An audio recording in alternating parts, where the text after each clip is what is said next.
Secret class के एक और न्यू पार्ट के अंदर तुम लोगों का स्वागत है भाई लोग। वाह क्या मुस्कुराहट है, जैसे मुंह में लिया हो आज ही। तुम लोगों को याद ही होगा पिछले पार्ट के अंदर यानी कि पार्ट 13 के अंदर हम लोगों ने देखा था कि हमारा गवंगा और गवंगा की सिस्टर यूही दोनों ही हमारे लौंडे के घर पर आए हैं। एंड हमारे गवंगा की सिस्टर को देखकर हमारी मियाँ बहुत ज्यादा खुश नहीं थी और उसी के बाद हम देखते हैं कि वो सभी लोग ऊपर जाकर खेलने लगते हैं कार्ड्स वगैरह के गेम। एंड उसी टाइम पर हमारी जो गवंगा की सिस्टर यूही है और जो हमारा डीहो है वो दोनों पेड़ देखने के बहाने से वहां से निकल कर आ जाते हैं एंड जंगल पे मंगल करने लगते हैं। और इसी जंगल मंगल वाले सीन पर ही हमने उस वाले पार्ट को एंड कर दिया था। यहाँ से हम उसके बाद से कंटिन्यू करेंगे। तो अगर तुम लोगों को सारा कॉन्सेप्ट क्लियर हो गया हो तो मेरा नाम है शुमन और आप लोग देख रहे हैं मैड वीडियो चैनल। बिना देरी के हमारे सीक्रेट क्लास के पार्ट 14 को शुरू करते हैं। सो मांगा शुरू होती है और हम देखते हैं हमारे गवंगा की सिस्टर यूही को जो बोलती है कि ये कुछ ज्यादा ही हार्ड नहीं हो गया। और फिर वो घूमती है और बोलती है डीहो चलो अब घर में जाते हैं। और ये सुनकर अपना डीहो भी बोलता है हाँ यार चलो बहुत देर हो गई। उसी के बाद हमें घर का सीन दिखाया जाता है। फिर हम देखते हैं कि ये लोग घर के अंदर आते हैं और हमारा डीहो बोलता है कि हम लोग वापस आ गए। और इन लोगों को देखकर हमारी मियाँ थोड़ी गुस्से हुए में बोलती है कि क्या ट्रीज देखने में तुम लोगों को ज्यादा ही टाइम नहीं लग गया। और ये सुनकर अपनी यूही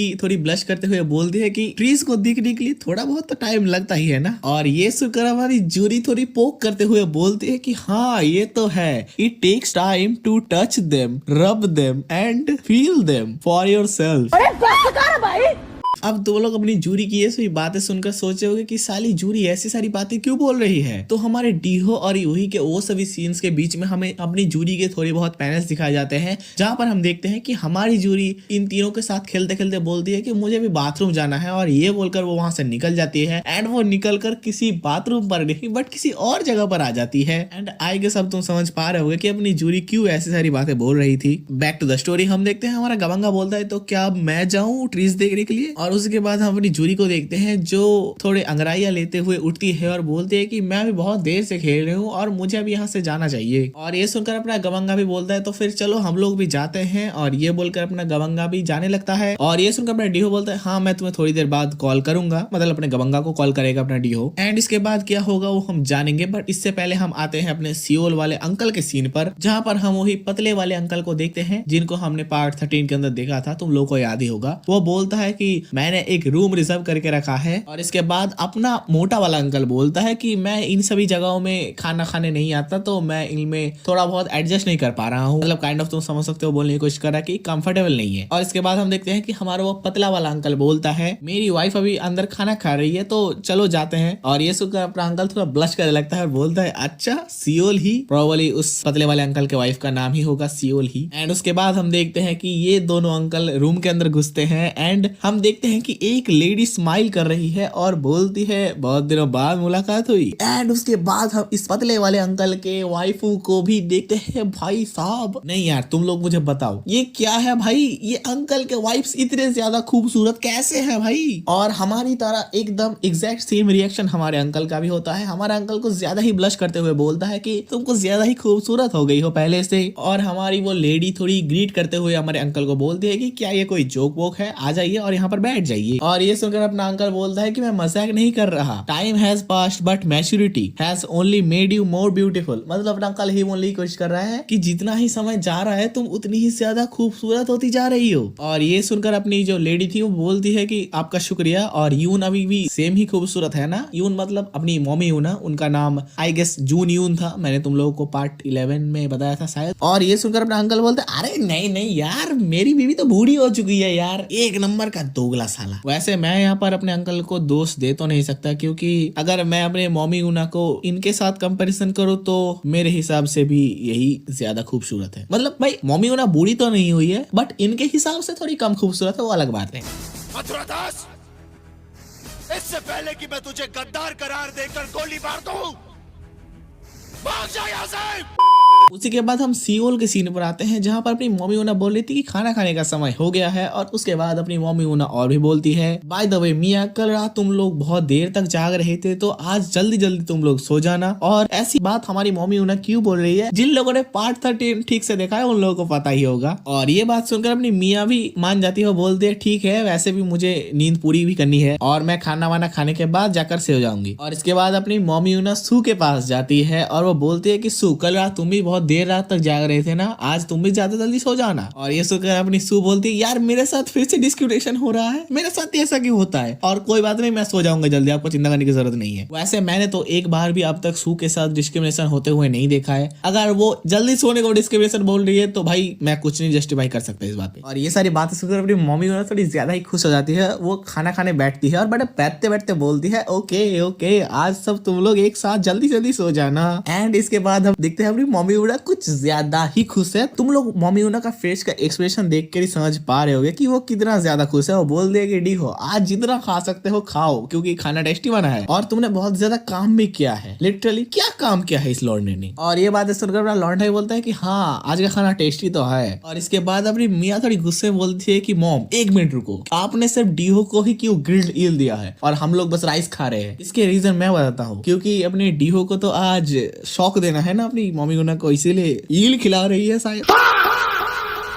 bye the way back to the story, हमारी मम्मी ने बोलती है कि तुमने ही तो बोला था कि तुमको ईल पसंद नहीं है और इससे बेकार टाइप की बदबू आती है और अभी चुप भी करो और खाना खा लो पहले। एंड इन लोगों के इन झगड़ों के बीच में हम देख पा रहे हैं अपनी सू को कुछ फर्क नहीं पड़ रही है, वो अपनी खाना खाने में मस्त है। एंड फिर से हम इन लोगों के झगड़े पर आएंगे, उसके पहले हम आते हैं सियोल वाले सीन पर जहाँ पर अपना अंकल और अपनी दूसरे अंकल के साथ उसकी बीवी भी है। और यहाँ पर अपना अंकल थोड़ा ग्रीड वीड करते हुए बोलता है कि मुझे इतना ज्यादा टेस्टी मील खिलाने के लिए आप लोगों का शुक्रिया। और वो फिर से बोलता है कि कभी हमारे घर पर भी आ जाना, मैं आप लोगों को देखकर बहुत ही ज्यादा खुश होऊंगा वहां पर। और ये सुनकर हमारी अंकल की वाइफ बोलती है तो क्या आप मुझे ऑफिशियली इनवाइट कर रहे हो? तो फिर मैं जरूर जाऊंगा कभी ना कभी। एंड मैं तुम लोगों को स्पॉयलर्स नहीं देना चाहता बट मुझे भी भाई स्पॉयलर्स ही मिले हैं, मैंने इसके आगे पढ़ा नहीं है बट मैंने रील्स वील में देखा है कि अपने इस लेडी के साथ अपना डीहो ग्रैंड मस्ती करेगा आगे जाके। अभी मजा आएगा ना भिड़ो। By the way back to the story, हमारा अंकल थोड़ा ग्रीडी स्माइल देता है, बोलता है अगर तुम आओगी तो मैं बहुत ही ज्यादा खुश हूँगा और बहुत ही ज्यादा टाइम हो गया है कि मेरी वाइफ ने भी तुमको नहीं देखा है तो वो भी ज्यादा खुश हो जाएगी। एंड पता नहीं क्यों बट मुझे अपने अंकल के इस एक्सप्रेशन को देखकर लगता तो नहीं कि वो खुश हो रहा है। और ये सुनकर अपनी लेडी बोलता है कि आपका शुक्रिया, मैं अपने हस्बैंड के साथ बातचीत करूंगी इस बारे में। एंड इसके बाद अपना वो दूसरा वाला अंकल अपने अंकल को लेकर जाने लगता है, बोलता है कि मुझे अभी सीओ चार के साथ थोड़ा और बहुत बातचीत करना है तो अभी तुम यहीं पर वेट करो। एंड इसके बाद अपनी लेडी कुछ बहुत ही बढ़िया पोज देते हुए बोलती है कि तो फिर मुझे एक टैक्सी बुला लेना चाहिए शायद। एंड उसी के बाद हम अपने लॉन्डो के घर पर आते हैं जहां पर हमें रात का सीन दिखाया जाता है। हम देखते हैं कि हमारा लॉन्डा बिस्तर से उठ चुका है, शायद उसे पानी वानी पीना होगा। एंड भाई मैं यहाँ पर तुम्हें ये वाला पैनल तो नहीं दे सकता बट मैं गलत था, ये पानी पीना का नहीं बट अपने लॉन्डे की कुछ और उसके साथ ही उठ चुकी है। एंड पता नहीं क्यों भाई इसके अंडरवेयर के अंदर से भाई नीली नीली रोशनी आ रही है। क्या सच में ईल की इलेक्ट्रिसिटी दौड़ रही है? व्हाट द हेल ब्रो, मतलब मैं कैसे डिस्क्राइब करूं इस चीज को। अपना लौंडा ये देखकर थोड़ा खुद भी डर जाता है और बोलता है कि मैं अपने आप को शांत कैसे करूं। अब इसके बाद तुम लोग समझ जाओ, रात का टाइम है, अपने डीहो को बैड ड्रीम्स आ रहे हैं और सभी लोग सो रहे हैं। उसी के बाद हमारे सामने डायरेक्टली सीन चेंज होता है, हम किसी जेंट्स रूम क्लब का सीन देखते हैं जहां पर हम देखते हैं कि 2-3 लेडीज हमारे अंकल की तरफ आ रही थी और ये देखकर हमारे दोनों अंकल कुछ ज्यादा ही एक्साइटेड हो रहे थे। और उसके बाद अपने अंकल लोग क्या बोलते हैं तो लोग सुनो, वो लोग बोलते हैं वो लोग फाइनली आ गए हैं, they are playing female college students. अब इस बात पे मुझे भी थोड़ा डाउट है कि अपने अंकल लोग बोलना चाहते हैं कि वो लोग कॉलेज गर्ल का कॉस्प्ले वगैरह कर रहे हैं, मतलब कॉलेज गर्ल की तरह ड्रेसअप होकर आए हैं, या फिर कॉलेज गर्ल ही आए हैं, who knows. I think college girls minor नहीं होती।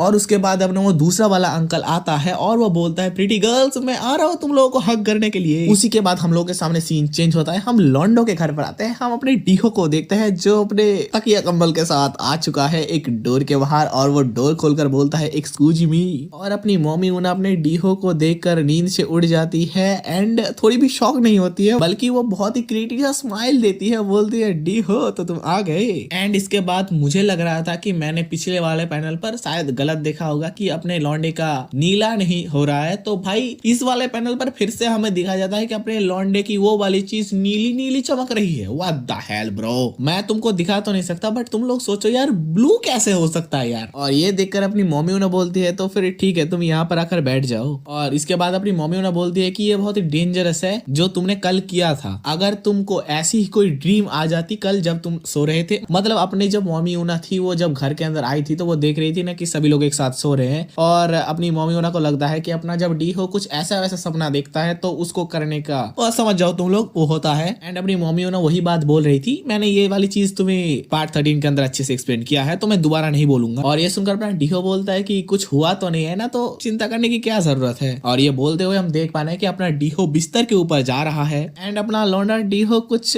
पोज के अंदर लेट जाता है एंड उसके एक्सप्रेशन टोटली चेंज हो चुका है जैसा कि तुम उसके फेस पर देख पा रहे हो। वो बोलता है तो क्या मैं ऐसे लेट जाऊं। एंड इसके बाद अपनी मम्मी उन्हें अपने डीहो के ऊपर लेट जाते हैं एंड बोलती है कि अब मुझे हैंडल करने दो, तुमको थोड़ा भी बहुत दिक्कत लेने की जरूरत नहीं है। एंड जैसे कि तुम लोग सोच रहे होगे कि इसके बाद इन लोगों का ऑब्वियसली शुरू हो जाता है एंड इन लोगों के बीच में थोड़े वो वाले सीन्स के अंदर ही हम एक पैनल को देखते हैं जहाँ पर अपना डीहो थोड़े ग्रीडी सा मतलब तुम बोल सकते हो हाउसी से स्माइल देते हुए बोलता है I want to turn us around and do it at the same time. मतलब अपना लौंडा तुम बोल सकते हो बेसिकली 69 पोज के अंदर आने की बात बोल रहा था। अगर तुम लोगों को पता नहीं है कि 69 पोज क्या है तो जाओ गूगल कर लो यार। तो इसी के बाद हम अपने इन लोगों के सारी वो सभी सीन्स के बाद आते हैं एंड मैं तुम लोगों को एक बात बता दूं, इन सारे सीन्स के बीच में हमें अपने अंकल मतलब दोनों अंकल का वो वाला सीन भी दिखाया गया था कि वो लोग भी उन लेडीज के साथ शुरू हो चुके हैं। तो हम अभी स्टोरी को डायरेक्टली अपने अंकल से ही शुरू करेंगे। हम देखते हैं कि अपने अंकल लोगों का काम वगैरह खत्म हो गया है और अपना वो पतला वाला अंकल बोलता है कि ये बहुत ही इंसेन था। और उसके बाद अपना वो मोटा वाला मतलब अपना अंकल बोलने लगता है कि हमारे पास कल का दिन भी है एंजॉय करने के लिए। एंड उसके बाद हम उन दोनों लड़कियों को देखते हैं, वो दोनों लड़कियां जाते हुए बोलती है कि तो हम लोग पहले जा रहे हैं, आप लोग थोड़ा रेस्ट वेस्ट कर लो। और इसके बाद अपना अंकल बोलता है मतलब मोटा वाला अंकल बोलता है कि अगर ऐसी चीजें करने को मिल जाए ना तो तुम लोगों को रियलाइज हो जाएगा कि जो सियोल है वो एक मेंस के लिए बहुत ही बढ़िया प्लेस है, वरना तुम अपनी वही बेकार जिंदगी गुजारते रहोगे एक कंट्री साइड एरिया के अंदर। और ये सुनकर अपना वो पतला वाला अंकल बोलता है कि अगर मुझे तुम्हारी तरह एक कंट्री साइड एरिया में रहना पड़ा ना तो मुझे बहुत ही अच्छा लगेगा, मैं तो इस सिटी के अंदर रह रह के पक चुका हूँ। और ये सारी बातें सुनकर अपना वो अंकल मतलब मोटा वाला अंकल मन में ही सोचता है कि यार तुमको कुछ भी नहीं पता यार। और इसके बाद अपना वो मोटा वाला अंकल बोलता है कि क्या चीफ ओसा का बेटा अभी भी बड़ा हो रहा है, वैसे वो कितने साल का है। और ये सुनकर अपना मोटा वाला अंकल बोलता है क्या तुम डीहो की बात कर रहे हो, वो अभी 20 साल का है एंड वो मैच्योर होने ही वाला है, बट मुझे पता नहीं क्यों बट वो अभी भी बच्चे की तरह लगता है एंड उसके हेयर्स भी मेसी रहते हैं। एंड अगेन मैं बता दूं ये सारी बातें अपना मोटा वाला अंकल बोल रहा था अपने डीहो के बारे में। ये बात सुनने के बाद मैं बोलना चाहूंगा सच में साला तू जाके तो देख तेरा पूरा खाना तो उसे बच्चा बोल रहा है अभी तक। लिटरली तुम भाई सोचो अपने डीहो ने किसके साथ नहीं किया है, अपने अंकल के पूरे खानदान के साथ कर लिया है भाई डीहो ने। और ये सुनकर अपना वो पतला वाला अंकल बोलता है तो क्या ऐसी बात है, क्या एक लड़का जो चीफ ओसा के ब्लड लाइन को कैरी करता है वो ऐसा हो सकता है। एक इंटरेस्टिंग पॉइंट मैं तुम लोगों को बता दूं, अगर तुम लोगों ने ऑफकोर्स नोटिस भी कर लिया होगा कि अपने जब यहाँ पर ये लोग कन्वर्सेशन कर रहे थे तो हम लोगों को पता चल गया है कि अपना डीहो का जो बाप है आई गेस उसका बाप ही होगा, तो उसका जो बाप है उसका नाम है चीफ ओसा। यहाँ पर बताया तो नहीं गया है कि बाप है या फिर कौन है, बट हमें ये समझ में आ रहा है कि कोई तो रिलेटेड है। मुझे तो गारंटी है कि इसमें बाप की ही बारे में बात हो रही होगी। एंड ये लोग जिस वे में बातचीत कर रहे हैं ना तुमको ये समझ में आ रहा होगा कि अपना लौंडा जो इतना हरामी पंथी करता है अपना इसका बाप भी कुछ साधु पुरुष नहीं था। मतलब इन लोगों के मतलब बोल सकते हो तुम ब्लड लाइन में ही ऐसा है कि go and hunt mommy. By the way back to the topic, हमारा मोटा वाला अंकल बोलता है कि उसके ऊपर डीहो नाम बहुत ही अच्छी तरीके से सूट करता है, बट प्रॉब्लम ये है कि वो एक टाइगर की तरह नहीं दिखता, वो एक क्यूट पपी की तरह दिखता है। साला मोटा अंकल तू अभी तेरे बेडरूम पर जाकर देख, तुझे टाइगर नहीं तुझे डायनासोर दिख जाएगा। और ये सुनकर अपना वो पतला वाला अंकल बोलता है तो फिर शायद सब कुछ डील करना बहुत ही ज्यादा ईजी होगा। और इसके बाद अपना वो पतला वाला अंकल ये भी बोलता है फिर भी हमें थोड़ा बहुत केयरफुल रहना पड़ेगा। और ये सुनकर अपना वो मोटा वाला अंकल बोलता है तुम्हें चिंता करने की जरूरत नहीं है, वो मेरे खिलाफ अभी तक एक बार भी नहीं गया है और मुझे लगता भी नहीं कि वो फ्यूचर में भी जाएगा। देखो अभी थोड़ा बैक में आते हैं, हमारे उस पतले वाले अंकल ने बोला था कि अच्छे से डील निकल जाएगा, मतलब यहाँ पर कुछ तो खिचड़ी पका रहा है हमारे ये अंकल लोग अपने डीहो के रिगार्डिंग, जिस बारे में हमें अभी थोड़ी बहुत क्लूज भी नहीं दी गई है, आगे स्टोरी में हमें पता चलेगा बट अभी कुछ भी नहीं बताया गया है। एंड इसी के बाद हमारे सामने सीन चेंज होता है, हम अपने लॉन्डो के थोड़े वो सभी सीन्स को देखते हैं एंड उन सभी सीन्स के बाद हम आते हैं, हम देखते हैं कि इन लोगों का काम खत्म हो चुका है और ये लोग बातचीत कर रहे हैं कि हमारे पास अभी कल का रात भी है तो मुझे अभी जाना चाहिए। और ये बात अपना डीहो बोल रहा था। ये सुनकर अपनी मम्मी उन्हें बोलती है हाँ तो अपना ध्यान रखना और देख के जाना कि कोई तुम्हें देख ना ली। और ये सुनकर अपना डीहो बोलता है अरे इतने भी क्या दिक्कत वाली बात है, बस एक सीढ़ी चढ़कर मुझे नेक्स्ट फ्लोर पर ही तो जाना है। और ये सुनकर अपनी मम्मी उन्हें बोलती है बट फिर भी तुम्हें ध्यान रखना है क्योंकि अगर कोई भी जाग गया तो दिक्कत हो जाएगी। एंड उसी के बाद हमें सुबह का सीन दिखाया जाता है जहां पर हम डायरेक्टली अपनी सू को देखते हैं विद सम क्रेजी क्लोथ्स। और अपनी सू उठते हुए बोलती है कि बहुत दिनों बाद मुझे इतनी अच्छी नींद आई है और मुझे लगता है कि इसी वजह से मैं आज बहुत ही रिफ्रेश फील कर रहा हूँ और मेरी कंडीशन भी बहुत अच्छी हो गई है। और इसके बाद हमारी सू अपने बड़े बड़े चीजों को हम लोग को टॉप एंगल से दिखाते हुए बोलती है कि मुझे पहले थोड़ा फ्रेश एयर ले लेना चाहिए। एंड उसी के बाद वो नोटिस करता है कि अपना लौंडा डीहो बाहर जाकर ट्रेनिंग कर रहा है, मतलब ट्रेनिंग तो नहीं मतलब काइंड ऑफ तुम बोल सकते हो योगा कर रहा है। और अपना लौंडा भी नोटिस करता है अपनी सू उठ चुकी है और वो अपनी सू को हाई बोलती है और वो बोलता है कि क्या तुम्हें अच्छी नींद आई और गुड मॉर्निंग। और ये देखकर पता नहीं क्यों अपनी सू थोड़ी घबरा जाती है और वो घर के अंदर आ जाती है और बोलती है कि आखिर ये साला इतनी जल्दी सुबह सुबह उठकर कर क्या रहा है। और इसके बाद अपनी सू फिर से अपने विंडो से अपने डीहो को देखने लगता है और अपना डीहो बोलता है कि नो ना ये तो आपको पता ही होगा कि बर्ड्स जल्दी उठते हैं कीड़े पकड़ने के लिए। और ये सुनकर अपनी सू थोड़ी हंसती है और वो बोलती है कि आखिर तुम क्या बके जा रहे हो। ये सुनकर अपना डीहो अपने सू के तरफ राउंड होता है मतलब घूमकर देखता है और अपने लौंडे के बस देखने से ही अपनी सू की समझ सकते हो ना फीलिंग जग जाती है। और ये देखकर अपनी सू नीचे बैठ जाती है और बोलती है कि वो मुझे ऐसी टाइप से क्यों देख रहा था। गाइस इस पॉइंट के बाद से थोड़ी दिक्कतें आ गई हैं। रिकॉर्डिंग के टाइम पर मैंने सू के ड्रेसअप को देखकर इसे मॉमी ऊना समझ लिया था तो मैंने मल्टीपल टाइम रिकॉर्डिंग पर सू को मॉमी ऊना बोल दिया है तो तुम लोग थोड़ा एडजस्ट कर लेना। इसके बाद हमारे सामने सीन चेंज होता है। हम देखते हैं हमारी मॉमी ऊना को, वो सोचती है कि क्या मैं अपने बॉडी में कुछ अलग नोटिस कर रही हूँ। और अपनी मॉमी ऊना डीहो को देखती है और बोलती है कि डीहो क्या तुम आज कुछ ज्यादा ही जल्दी नहीं उठ गए। और इसके बाद अपनी मॉमी ऊना सोचती है कि मुझे ये कैसी स्मेल आ रही है। और उसके बाद अपनी मॉमी ऊना शॉक हो जाती है और बोलती है कि डीहो क्या तुमने अपने आप को वॉश नहीं किया, मतलब नहाए नहीं वर्कआउट के बाद, और तुम्हारी स्मेल इतनी स्ट्रॉन्ग क्यों है। उसी के बाद हम अपने सू को देखते हैं और अपनी सू अपने मन में ही सोच रही थी कि जब डीहो मुझे देख रहा था तब मेरे वो वाले चीज क्यों खड़े हो गए थे। अब मैं यहाँ पर वर्ड तो नहीं बता सकता, या तो तुम लोग इसको देख कर रीड कर लो या तो अगर तुम में से कोई महापुरुष है जिसको पता है कि लड़कियों के रोमटे के अलावा और भी क्या खड़ा होता है तो वो कमेंट में बता सकते हो। एंड इसके बाद हम फिर से अपनी मॉमी ऊना पर आते हैं जो सोच रही थी कि मुझे डीहो के स्मेल को सूंघने के बाद ऐसा क्यों फील हुआ। मुझे लगा कि मेरे बॉडी के अंदर कुछ अलग फील हो रहा है, मेरे दिमाग में कुछ क्लाउड आ रहा है, मतलब तुम बोल सकते हो ब्लैंक हो रहा है दिमाग। एंड इसी इमेज के नीचे हमारे ट्रांसलेटर की तरफ से एक नोट दिया गया है। यहाँ पर वो बता रहा था, मतलब तुम लोगों को पता ही होगा कि ये जो मानवा है ये कोरियन मानवा है एंड इसको किसी और ने इंग्लिश में ट्रांसलेट किया है। तो जिसने ट्रांसलेट किया है उसी का ये नोट है। उसने ये लिखा है कि अपनी मॉमी ऊना यहाँ पर यही बताना चाहती है कि वो स्मेल को लेने के बाद उसको अपने अंदर एक्साइटमेंट आ रहा है, बट वो अगर यहाँ पर एक्साइटमेंट लिखता तो यहाँ पर मीनिंग थोड़ा अलग हो जाता, इसी वजह से उसने अलग वर्ड्स चूज किए। वैसे तो ये बात बताने की जरूरत थी नहीं, बट तुम्हारा भीड़ू कोई भी डिटेल्स मिस नहीं करना चाहता। एंड इसके बाद हम अपने सू को देखते हैं जो नोटिस करता है कि अपना लौंडा अपने पैन को उठाते हुए कहां से तो बाहर निकल रहा था और बोलता है कि सुनो ना चलो खाना खाते चलते हैं। और यहाँ पर अपने सू के थोड़े थॉट्स दिखाए जाते हैं और सोचती है कि भगवान से तो डर यार, बाथरूम से निकलने से पहले अपना पैंट तो पूरा पर ले, मतलब उठा ले। एंड अपना लौंडा प्रॉब्ली फिर से ट्रेनिंग करने लगता है और ट्रेनिंग करते हुए बोलता है तो मैं खाना खाने के बाद नहा वहा लूंगा। और इसके बाद हम अपने सू को देखते हैं जो सोचती है कि तो क्या मुझे खाना खाते वक्त तुम्हारा स्वेट का स्मेल लेना पड़ेगा। स्वेट मतलब पसीना, हाँ समझ जाओ। और ये सुनकर अपनी मम्मी ऊना बोलती है तो ये तो कॉमन है ना, गर्मियों के टाइम में पसीना सबको ही देता है। और सू डीहो के ऊपर इस बात से गुस्सा करने की जरूरत नहीं। और इसके बाद अपनी सू खाने के लिए बैठती है और बैठते बैठते ही बोलती है कि वो ऐसा ही हो रहा है क्योंकि आप हमेशा उसे प्रोटेक्ट कर लेते हो। और ये देखकर अपना लौंडा बोलता है कि मुझे माफ कर देना, मैं जल्दी ही खाना वाना खाकर नहाने चला जाऊंगा। एंड इसके बाद हम अपने सू के कुछ थॉट्स को देखते हैं। वो सोचती है I don't know why the smell is making my heart beat like crazy.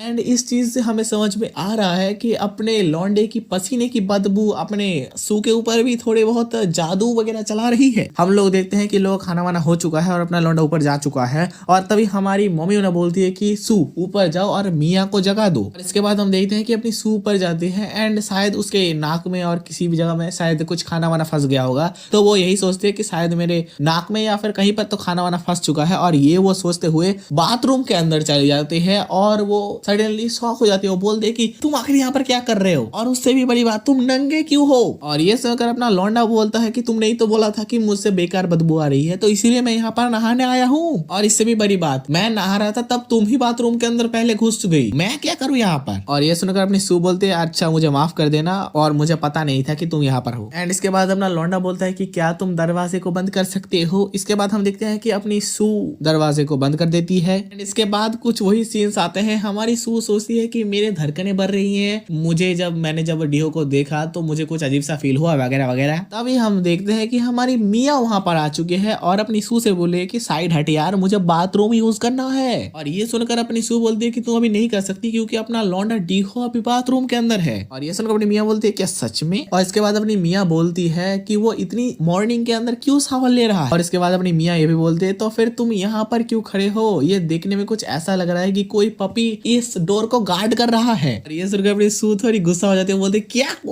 मेरे ऊपर तो ऐसे सारी बेकार वर्ड्स यूज मत कर। ये बोलकर वो जाने लगती है और वो अपने रूम के डोर को खोलते हुए ही बोलती है कि मैं भी बाथरूम यूज करने के लिए जा रही थी, इस डीहो के बच्चे को तो मैं। और ये बोलकर वो दरवाजा बंद कर देती है। ये देखकर हमारा मियाँ थोड़ी शौक हो जाती है। और इसके बाद अपनी मियाँ बोलते हैं कि ये लड़की कुछ ज्यादा ही ओवर रिएक्ट करती है यार, अगर उसने डीहो को देखा ही नहीं है तो इतना ज्यादा रिएक्शन देने की क्या जरूरत है, पता नहीं इसके साथ दिक्कत क्या है। उसी के बाद हम अपने सू पर आते हैं जो अपने बिस्तर पर लेटे लेटे सोच रही वही सारी बातें सोच रही थी कि यार मुझे पता नहीं कि मुझे ऐसे क्यों फीलिंग्स आ रही है, मुझे ऐसे फीलिंग्स पहले कभी भी नहीं आई है, ब्ला ब्ला ब्ला। यहाँ पर सू उठती है और अपने लैपटॉप या फिर कंप्यूटर पर एक एवोल्यूशन सीरीज देखने के लिए बैठ जाती है। मतलब वो यहाँ पर यही जानने की कोशिश कर रही थी कि उसकी बॉडी इस टाइप से क्यों रिएक्ट कर रही है। और यहाँ से हमारे सू को यही पता चलता है। मैं तुम लोगों को मोटा मोटा तौर से ऊपर से बताता हूँ, मैं थोड़ा डीप नहीं बता सकता इस बारे में। यहाँ पर लिखा हुआ था कि अगर किसी भी लड़की को कुछ ऐसी टाइप की फीलिंग आ रही है तो उसके बॉडी के अंदर टेस्टोस्टेरोन एंड ईस्ट्रोजन नाम के हार्मोन्स के कुछ ज्यादा ही मात्रा में प्रोडक्शन हो रहे हैं और वो सही मात्रा में नहीं निकल रहे हैं, जिस वजह से उसकी बॉडी ऐसी टाइप से रिएक्ट कर रही है। और ये सुनकर अपनी सू कुछ ज्यादा ही ब्लश करने लगती है। अब देखो मैंने अपने लाइफ के अंदर इतू सा भी साइंस नहीं पढ़ा है और मुझे इस बारे में इतना ज्यादा नॉलेज है भी नहीं, तो मैं तुम लोगों को बता भी नहीं सका। और इसके बाद हम देखते हैं कि अपनी सू लेटे लेटे सोच रही थी कि यार मुझे डीहो के साथ नहीं करना है यार। उसी के बाद हमारे सामने सीन चेंज होता है। हम अपने लौंडे डीहो को देखते हैं जो अपने उसी गार्डन में जहां पर उसने यूही के साथ किया था वहीं पर अपने गवंगा के ड्रोन को उड़ा रहा था। और हम देखते हैं कि उस ड्रोन को उड़ाते उड़ाते वो गलती से जाकर एक छत पर लगता है और घर के बैल्कनी पर गिर जाता है। और ये देखकर अपना लौंडा थोड़ा घबरा जाता है। वो बोलता है कि यार मुझे इससे कंट्रोल भी नहीं होता यार, कुछ टूट ना जाए बस। और उसके बाद वो ड्रोन लेने के लिए जाते हुए सोचता है कि अगर गवंगा को पता चल गया कि मैंने उसको ड्रोन को गिरा दिया है तो भाई वो क्या सोचेगा, मैं उसके पैसे कैसे चुकाऊंगा। एंड सरप्राइजिंगली इस टाइम पर ही हमारी सू अपने डिजायर्स को कंट्रोल न कर पाकर अपनी, समझ सकते हो ना, अपने आप ही कर रही है। एंड तभी हम देखते हैं कि हमारा लौंडा लिटरली बैल्कनी से आ जाता है घर के अंदर। वो भाई तू कैसे सेकंड फ्लोर के बैल्कनी पर आया, तू कैसे, इसका कोई पॉसिबल रीजन मुझे दो भाई। अगर किसी ने ये मानवा रीड की है तो मुझे बताओ कि ये लौंडा सेकंड फ्लोर के बैल्कनी पर कैसे आ गया भाई। एंड अपने लौंडे ने भी ये नोटिस कर लिया है कि अपनी सू क्या कर रही थी। तो अब तुम लोग समझ जाओ कि यहाँ पर क्या होने वाला है। ओके मेरी गलती। यहाँ पर हमें थोड़ा फ्लैशबैक वाला सीन दिखाया जाता है जहाँ पर हमें पता चलता है कि ये लौंडा कैसे बैल्कनी पर आया। अपना लौंडा उसी 3-4 पेड़ थे ना वहां पर, उसी में से एक पेड़ से उठकर बैल्कनी से आया। क्यों भाई, ये तो तेरा ही घर है ना भाई, तू सीढ़ी से चले जाना यार। तुम मतलब क्या जरूरत है यार तुझको पेड़ से आने की। और वो पेड़ से उठकर बैल्कनी पर उतरता है एंड वो आगे जाता है एंड वो आगे जाकर वही देखता है जो अभी हमने थोड़ी देर पहले देखा। एंड इसके बाद एज एक्सपेक्टेड जो होना था वो तो होगा ही ना। सो गाइस हमारी आज की वीडियो यहीं तक थी। तुम लोगों को वीडियो कैसे लगा तुम कमेंट बॉक्स में बताओ। अगर वीडियो अच्छा लगे तो वीडियो को लाइक कर दो। और हाँ, यहाँ से हमारे न्यू प्लॉट शुरू हो चुके हैं। तुम लोगों ने नोटिस किया ही होगा कि हमारे डीओ के जो अंकल है उन्होंने अपने डीओ के फादर के बारे में कुछ तो क्रेजी चीजें रिवील करने वाले हैं आगे जाकर। बट हमारी स्टोरी जैसे आगे बढ़ेगी हमें वैसे ही पता चलेगा कि इसके अंदर क्या क्या प्लॉट ट्विस्ट आने वाले हैं। एंड मुझे लगता है कि हमारी स्टोरी के अंदर भी थोड़े बहुत चेंजेस आने वाले हैं, क्योंकि बस स्टोरी के अंदर वैसे भी चीजें नहीं आने वाली, थोड़ी और मिस्ट्रीज वगैरह आएंगी। हमारे अंकल ने जो भी हिंट्स वगैरह दिए हैं इस पार्ट के अंदर, तो इसके बाद वाले पार्ट्स थोड़े ध्यान से देखना। और मैं भी कोशिश करूंगा कि बहुत ही ज्यादा डिटेल्स में और डेप्थ में जाकर समझा सकूं। तो यह आज की पार्ट इतनी थी। मेरा नाम है सुमन एंड मिलते हैं एक और न्यू वीडियो सीक्रेट क्लास के एक और न्यू पार्ट के साथ। Until then bye bye.